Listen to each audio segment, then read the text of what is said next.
My name is Terry Austin. I'm a member of the American Bandmasters Association, and I am honored to interview Carl Jeff Bianchi, past president, regarding his distinguished legacy and to obtain his perspective of the wind band movement in the United States.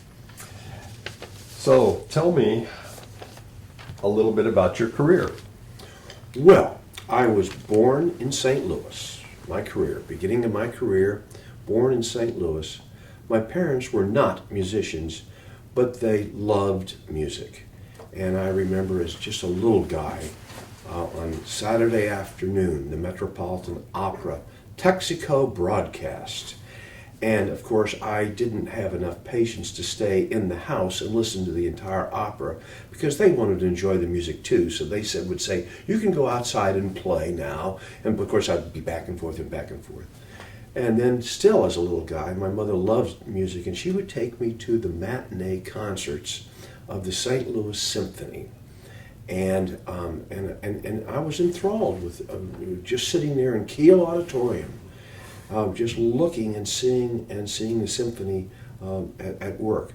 And then the thing was that eventually, when I went to middle school, I went and approached the band director because I wanted to play the French horn. And so the band director said, okay. And my mother said, well, you'll need private lessons. And so I started taking lessons with John Dolan, who was a member of the St. Louis Symphony. And between my band director, George Tramiel, and John Dolan, I got, I think, a wonderful firm foundation of solid French horn preparation and a wonderful band experience. And back in those days, we didn't have as much of the original wind band literature that we have now, but I still had a healthy dose of Holst, Granger, Persichetti, and of course the transcriptions, which that was something I remembered because of the St. Louis Symphony, or if it was an opera overture, that repertoire. So going through high school, I was fortunate to play in various honor bands, and had some very, very wonderful guest conductors come and conduct. I can remember, for example, Dr. McGinnis conducting. What a gentleman, what a fine musician. I can remember Mark Hinesley, who, by the way, Mark Hinesley was my high school band director at University of Illinois.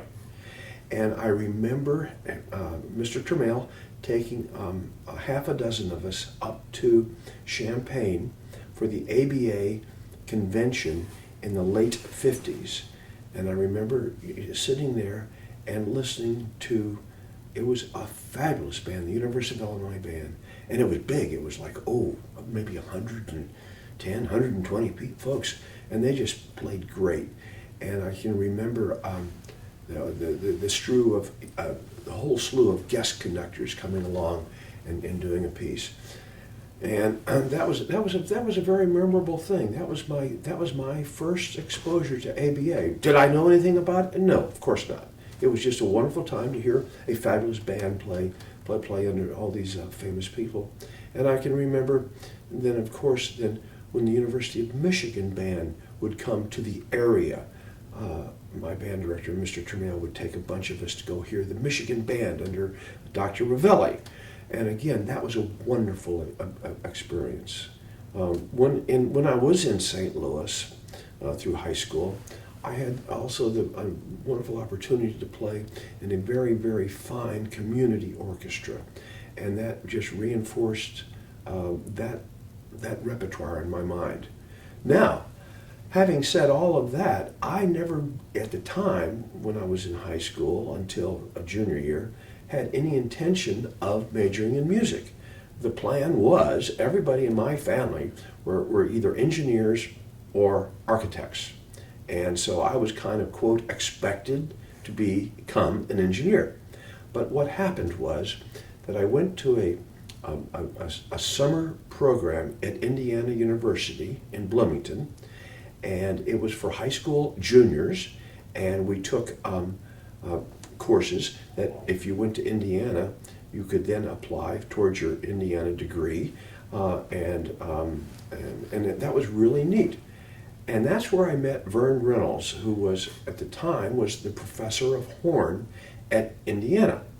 And I had a very good relationship with him over that summer. And then so I was thinking, okay, I think I'm going to go to Indiana and become a musician. I'm not going to do engineering. I'm just going to become a musician. And then it turns out that I heard in August that Mr. Reynolds had accepted the job in Rochester, playing principal horn in the Rochester Philharmonic and teaching at the Eastman School of Music. And I said, well, all right, I think I better go to Rochester for school, because I knew Mr. Reynolds from that summer at Indiana. And so I went then to Eastman. I applied to Eastman then in my senior year and was accepted. And I then went to Eastman, and that's where I met Dr. Frederick Fennell. And that was playing under Dr. Fennell and the Eastman Wind Ensemble was an amazing experience, just unbelievable. And playing in the Rochester Philharmonic as extra or as a substitute, sitting next to Mr. Reynolds in the orchestra was again another amazing experience in which how do you replicate that for everybody in our profession? I was just very, very lucky. I was very, very fortunate to have a high school band director, my high school French horn teacher, my university Eastman teacher, the experience of playing in those ensembles in Rochester. And another thing that was very interesting at Eastman was in my sophomore year, the orchestra, it's called the Eastman Philharmonia. We went on a State Department sponsored tour to Europe, the Middle East, and Russia. And we were gone, I think, almost 4 months on tour, in which we played, I'm going to say maybe 40, 50 concerts. And thank goodness we rotated the music. We didn't play every concert was not the same, so that kept you interested.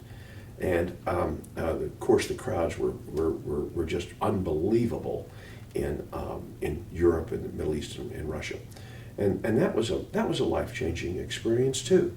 And after the tour, then we all had to go to summer school because we had to make up certain credits.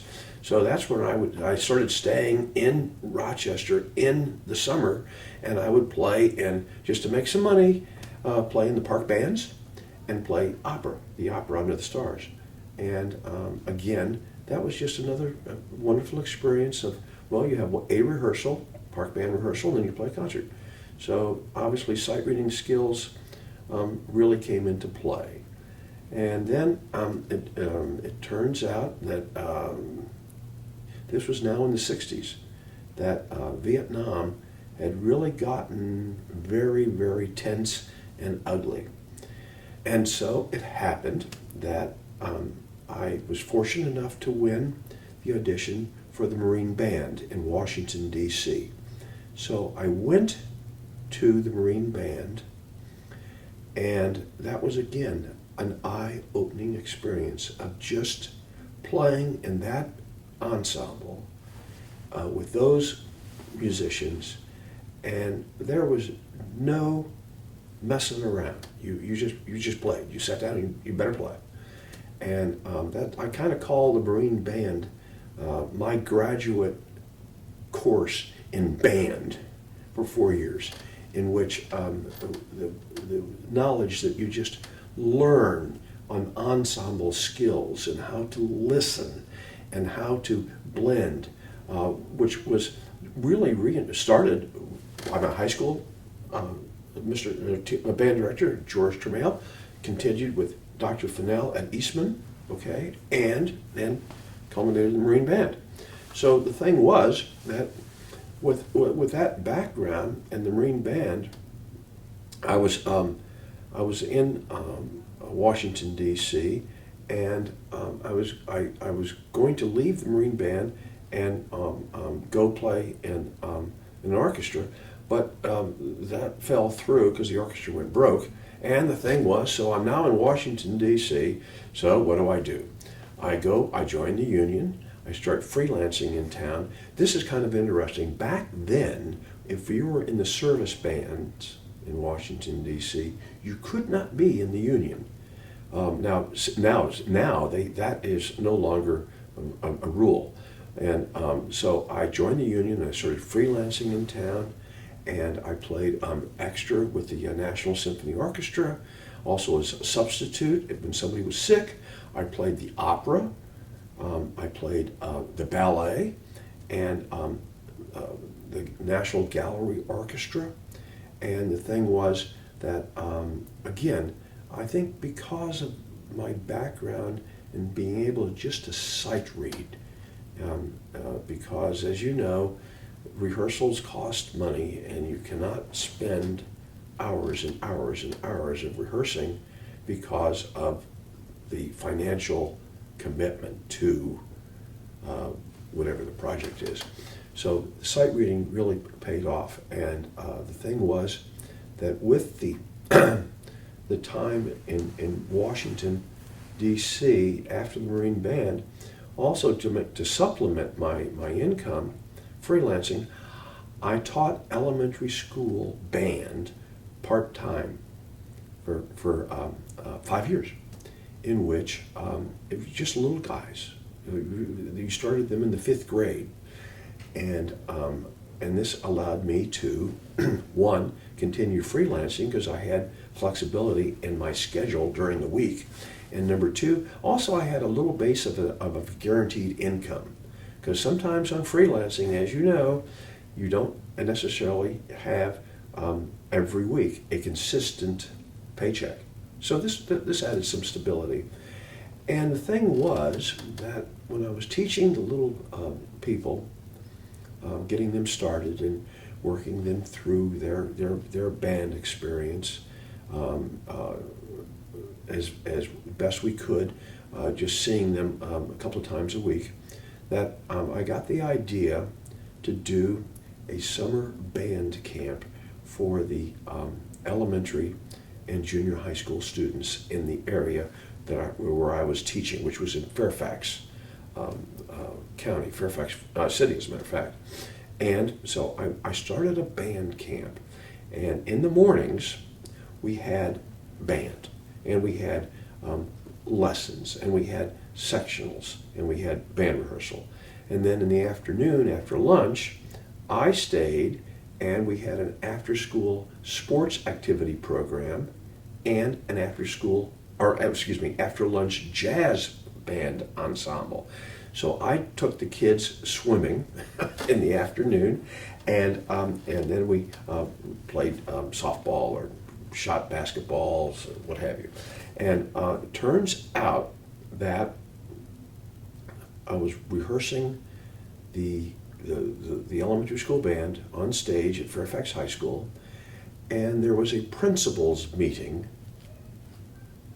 There was a principals meeting at Fairfax High School, and the principal, Clarence Dreyer over at James Madison High School, was looking for a band director, and he came in and sat down in the auditorium someplace and heard the rehearsal that I was doing, and then his secretary called me the next day and wanted to know if I would come in for an interview with him and the assistant principal at James Madison.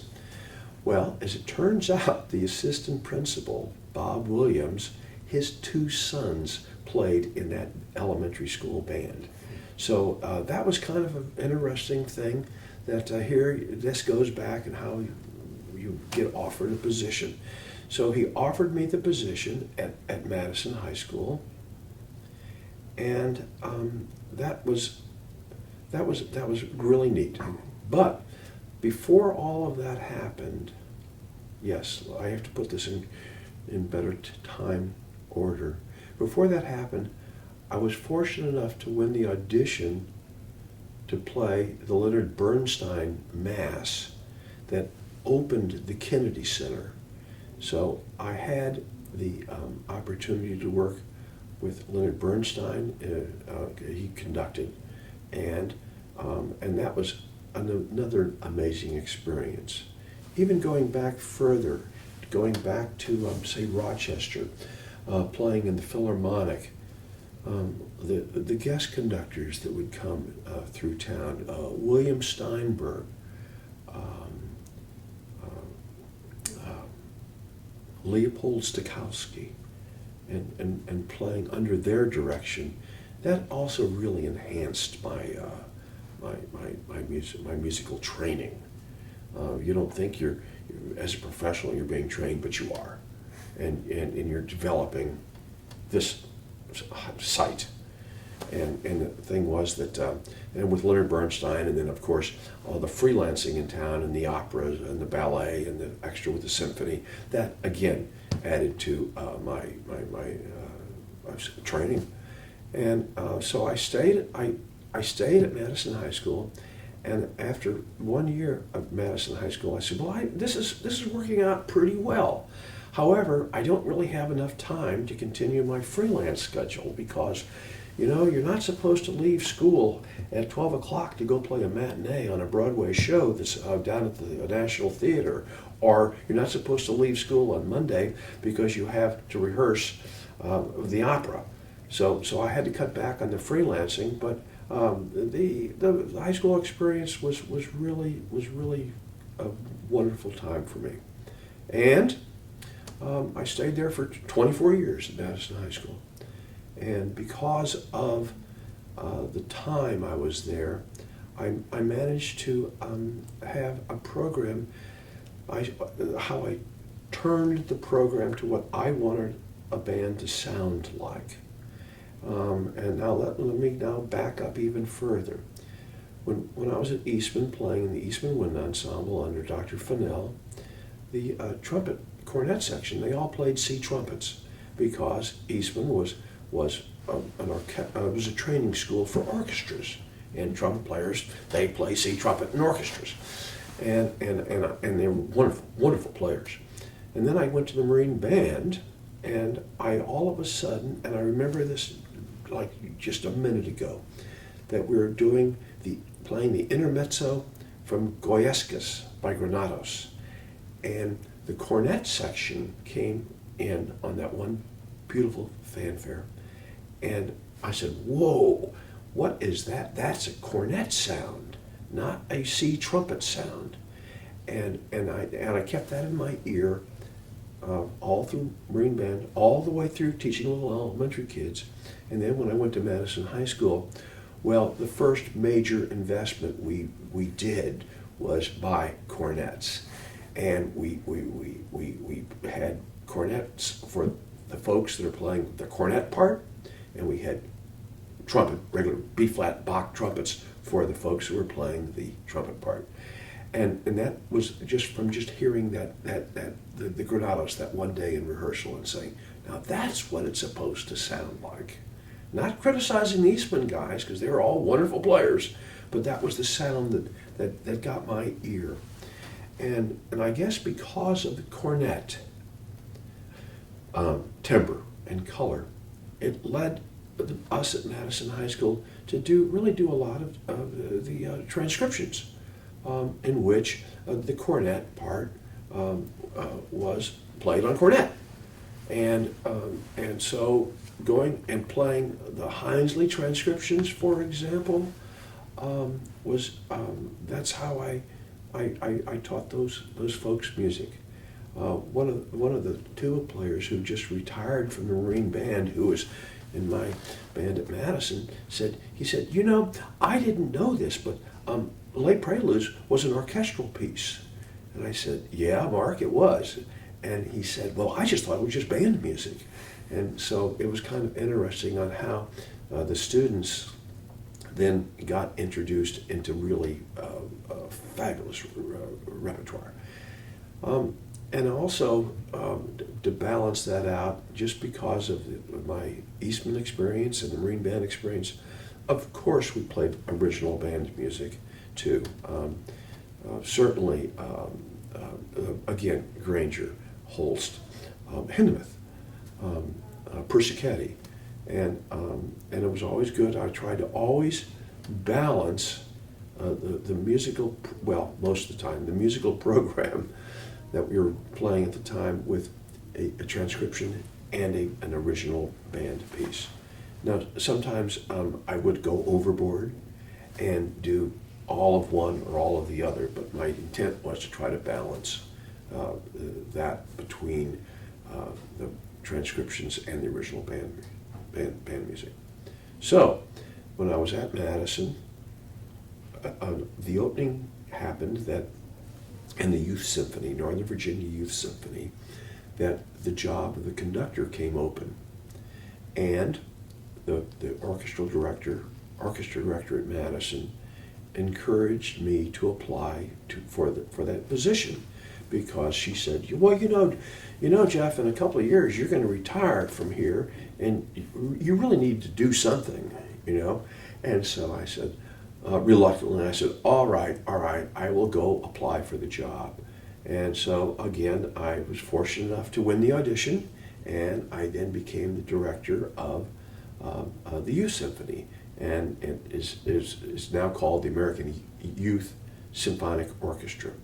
And we, over the course of my 26 years conducting that orchestra, we were fortunate enough to build the orchestra up to about 110 to 116 folks.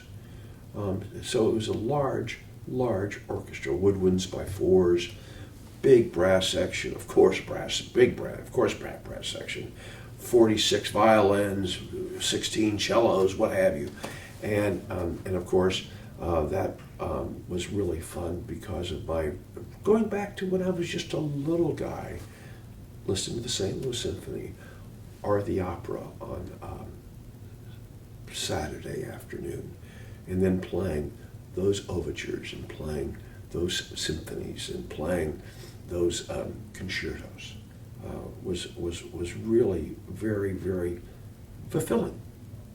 And so I stayed there, conducted that orchestra for 26 years, and it was 3 years ago that I retired from that position of conducting the Youth Symphony. And I'm happy to say that the orchestra is still going on and still flourishing.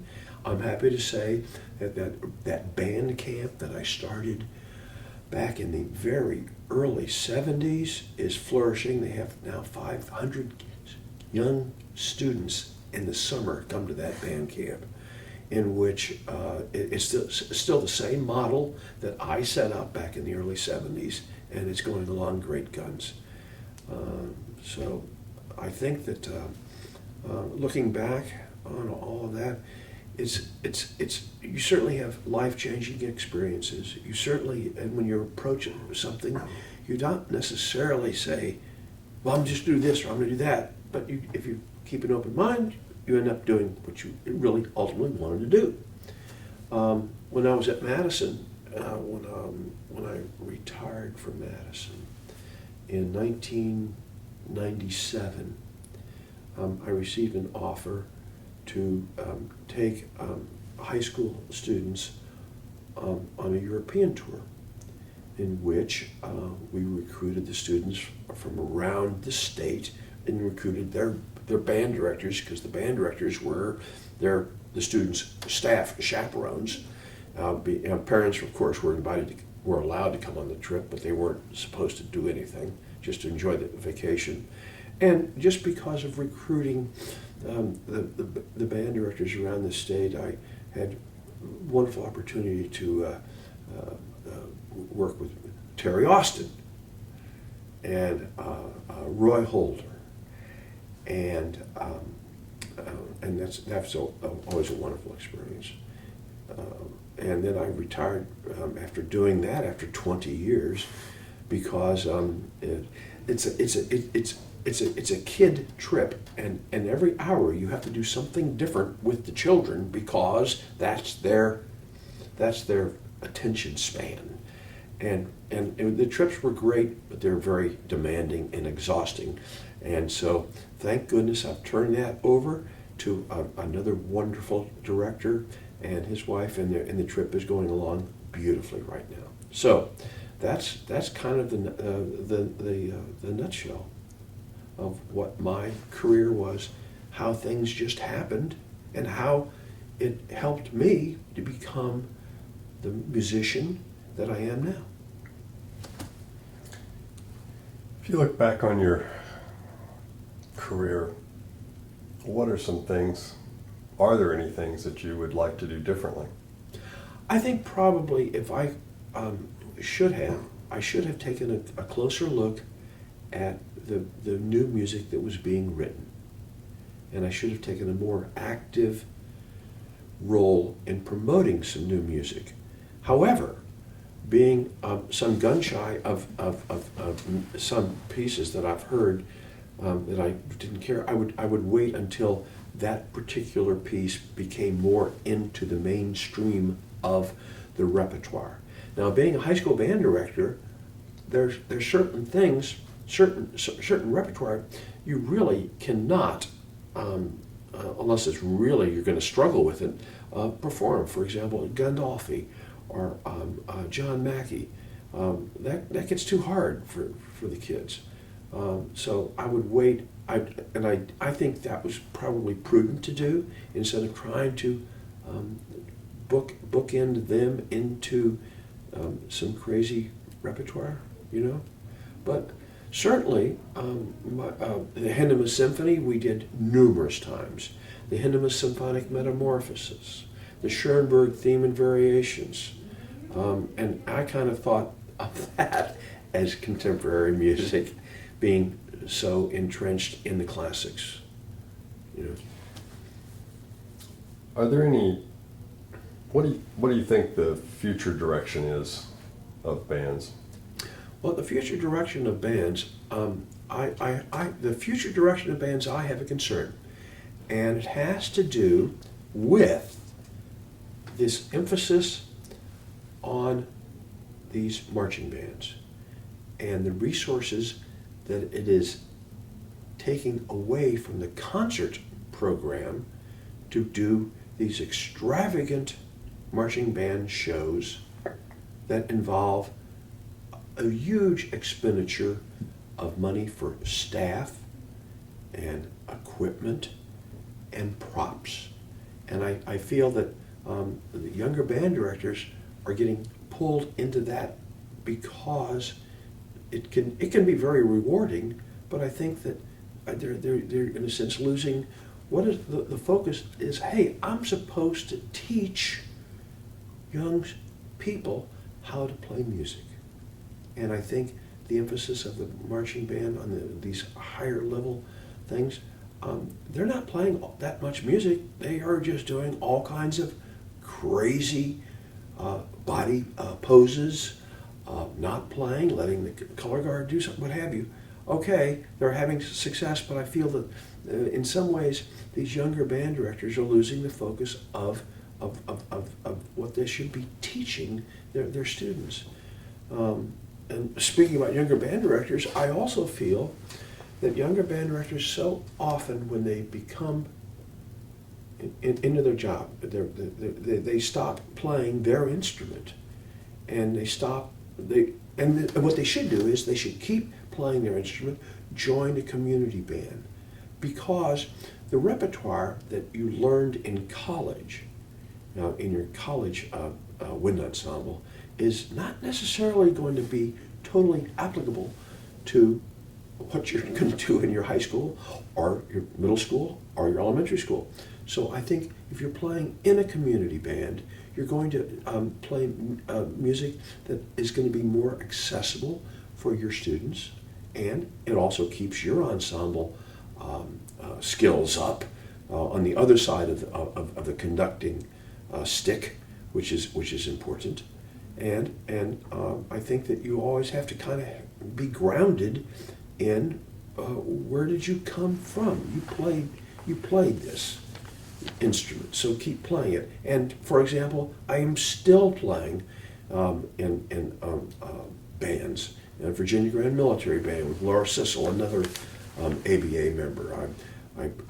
The John Bourgeois has a concert band that he puts together for the 4th of July, and I go play that concert with Colonel John Bourgeois, who, by the way, was one of the first people that I met back in 1964 in the Marine Band, and we have remained friends for all these years.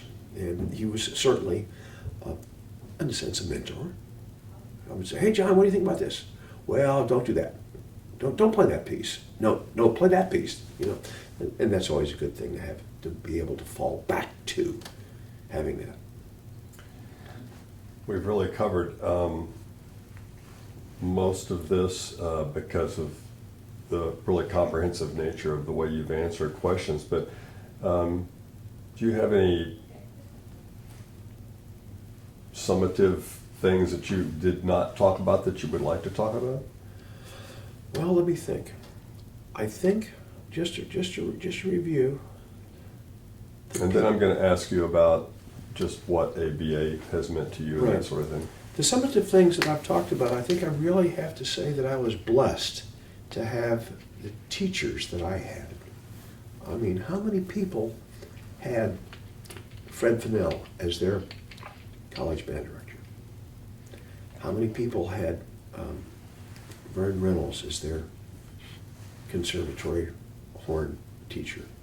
How many people had the graduate school in the Marine Band for your band graduate school? And that. So I think all of these things just add into the recipe, into the food. And certainly ABA means a lot to myself and also to Pat, because we've met so many wonderful people through the ABA. And we obviously enjoy our friendship. We enjoy the collegiality. We enjoy just getting together and seeing everybody every year at the convention. And ABA is very important to me in that sense. And ABA has been very, very, very good to me because I think it's such an important thing that we do on supporting the research committee at the University of Maryland, on funding the Ostwald, of encouraging younger directors, which we should do even more with, I want to say, perhaps more interviews and advice giving, if they will take it. You know, who knows? But I really, I think ABA has been very, very important to my life.